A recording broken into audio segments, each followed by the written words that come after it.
The truth short story. அன்று கமலியும் கமலியின் மருமகள் வந்தனாவும் மும்முரமாக யோசித்துக் கொண்டிருந்தனர். இருவரும் அன்று தொலைக்காட்சி அலைவரிசையில் வரும் ஒரு நேரடி நிகழ்ச்சிக்காக ஆலோசனை செய்தனர். அது ஒரு நேரலை நிகழ்ச்சி. இரு பிரிவினராக மக்களை ஒரு கருத்தின் எதிரெதிர் தரப்பினராக அமர வைத்து அலசி அந்த பிரச்சனைகளின் நிதர்சனத்தை மக்களுக்கு தெரியப்படுத்த வைக்கும் ஒரு சுவாரஸ்யமான நிகழ்ச்சி. அதன் தொகுப்பாளர் பல குறுக்கு கேள்விகளை இரு தரப்பினருக்கும் வைத்து கொடுக்கப்பட்ட வாதக்கருத்தின் மையப்புள்ளிக்கு வந்து எப்படியெல்லாம் இந்த பிரச்சனையின் முகங்கள் உள்ளன என்பதை மக்களுக்கு தெளிவுபடுத்துவதில் கில்லாடியாக இருந்தார். லட்சக்கணக்கான மக்கள் விரும்பி பார்க்கும் ஒரு பிரபல்யமான அலவரிசை பிரிவில் அந்த நிகழ்ச்சி ஒவ்வொரு வார இறுதியிலும் நடக்கும். அவ்வாறான ஒன்றில் பங்கேற்கத்தான் கமலியும் மருமகளும் தயாராகி கொண்டிருந்தனர். நவீன கருத்துகள் பலவும் அலசப்படும் அந்த நிகழ்வில் அன்று பழைய கருத்தான மாமியார் மருமகள் பிரச்சனையை முன்வைக்க ஏற்பாடு ஆகியிருந்தது. மாமியார் தரப்பில் கமலியும் மருமகள் தரப்பில் வந்தனாவும் சென்றனர். அங்கு ஒரு பெரிய ஹாலில் நடுத்தர வயது பெண்களும் இளம்பெண்களும் இரு பிரிவினராக கூடி நிகழ்ச்சிக்கு முன்பு ஒத்திகை பார்த்து கொண்டிருந்தனர். கமலி மெல்ல அவர்களை கவனித்துவிட்டு வந்து வந்தனாவிடம் அவர்கள் யாவரும் விவாதிக்க சமையல், பழக்க வழக்கங்கள் ஆகிய கருத்தை எடுத்துள்ளதாக கூற, வந்தனா தாங்கள் எதை பேசுவது என்று இருவரும் யோசித்து முடிவில் கமலி தங்க நகை பற்றி பேசுமாறு வந்தனாவிடம் கூறினாள். வந்தனாவுக்கு மகிழ்ச்சி தாளவில்லை. மளமளவென்று ஒரு காகிதத்தில் தனக்கு தோன்றிய குறிப்புகளை எழுதி சரிபார்த்தாள். மருமகளுக்கு யோசனை கூறிவிட்ட கமலி நிகழ்ச்சியில் தான் எதை பேசுவது, மருமகள் தங்க நகை, சீர்வரிசை என்று கேள்விகள் வீசினால் என்ன பதில் சொல்வது என்று திகைத்தாள். மற்ற பெண்கள் அனைவரும் தங்கள் மருமகளுடன் முன்கூட்டியே பேசி வைத்து கொண்டு மிகவும் தயக்கமின்றி உற்சாகமாக இருக்க கமலிக்கு சற்றே பதட்டத்தில் சோர்வாக இருந்தது. நிகழ்ச்சி தொடங்கிவிட்டது. தொகுப்பாளர் அனைவரையும் அழைத்து அமரச் சொன்னார். கமலிக்கு வியர்த்தது. ஒரு வார்த்தையும் எழாமல் மனம் மௌனித்தது. வண்ண விளக்குகளும் இசையும் கேமராக்களும் ஒரு சேர இயங்கத் தொடங்கின. முதலில் தொகுப்பாளர் அறிமுக உரை நிகழ்த்தி பின்பு மருமகள்கள் தரப்பில் மாமியார் வீட்டில் என்னென்ன விஷயங்கள் மன ரீதியாக பாதிப்பதாக கேட்க, மருமகள்கள் சரமாரியாக தயார் நிலையில் இருந்த கேள்வி கணைகளை வார்த்தையால் கொட்டினர்.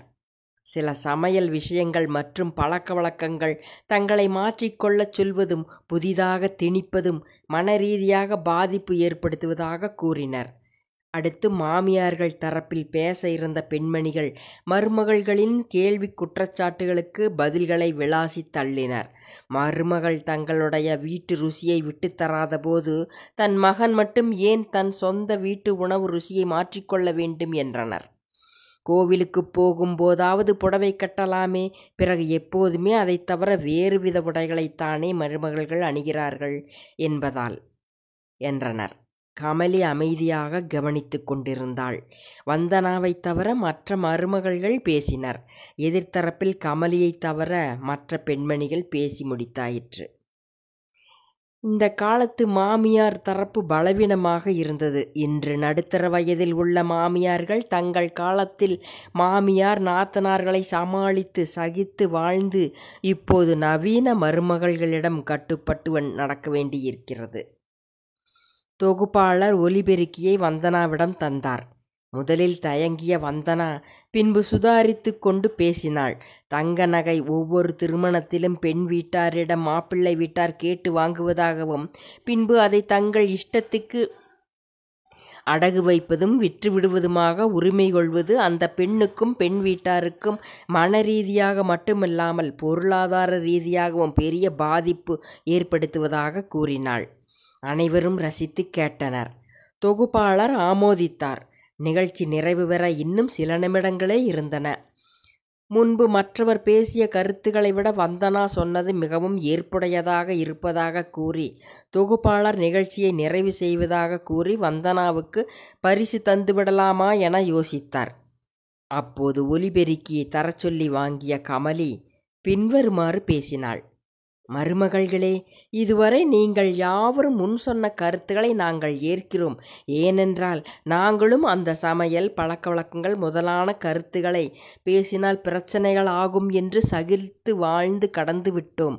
ஆனால் இன்று வந்தனா பேசிய கருத்து சற்று முரண்பாடாகவே உள்ளது. எவ்வாறெனில், தங்க நகை என்பது சொத்தாகவே கருதப்படுகிறது.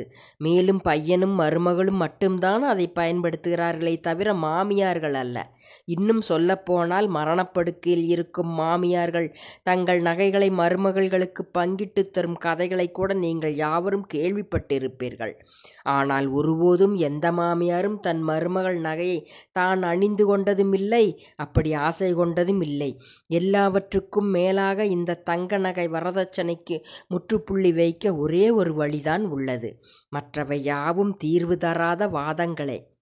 அந்த வழி எதுவென்றால், இளம்பெண்கள் நகைமோகம் கொள்ளாமல் இருத்தலே. நீங்கள் தாலியை மஞ்சள் கயிற்றில் கட்டிக்கொண்டு மற்ற ஆபரணங்கள் யாவும் விதவிதமாக பல வண்ணங்களில் பாசிமணி போன்றவற்றை அணியச் சம்மதமா? வாழ்நாள் முழுவதும் தங்க நகை மீது ஆசை கொள்ளாத ஒரு பெண் வாழ்ந்து காட்டும் வரை நீங்கள் பிறரை குறை சொல்லி பிறரின் குற்றங்களுக்கு பின்னால் உங்கள் ஆசையை மறைப்பது தொடரத்தான் செய்யும் என்றாள்.